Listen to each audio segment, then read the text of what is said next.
On his first day in prison, a man was immediately harassed. Hey, sweetie. Ain't you got a name?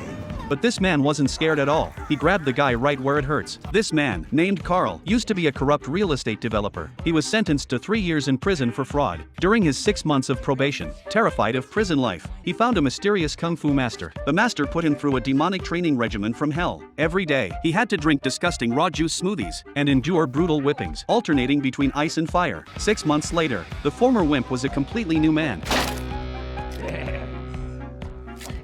He finally stepped through the prison gates. In here, he didn't have a shred of fear, facing the toughest boss in the prison, Big Blackie. Carl chose to go on the offensive. He provoked him in front of everyone. Big Blackie charged forward, furious, but Carl took him down easily with just a few moves. He even pulled down Big Blackie's pants, revealing his leopard print underwear. The 300-pound giant burst into tears right on the spot. This one fight made Carl's reputation skyrocket. The white gangs and the black gangs also tried to cause trouble, but he took care of them in an instant. Carl became the new king of the prison, the one nobody dared to mess with. But this also caught the warden's attention. The warden called him to his office. He didn't just treat him to good wine and cigarettes, he also proposed a deal. Turns out, the warden wanted to sell the prison to be developed into a resort. If Carl used his real estate knowledge to help, his sentence would be shortened to just 1 year. Carl immediately agreed. But he soon discovered things weren't that simple. The warden was planning to incite a massive prison riot as an excuse to clear out the prison. When Carl learned the truth, he couldn't stand by and do nothing. He decided to change everything himself. He gathered all the inmates and laid down a new rule: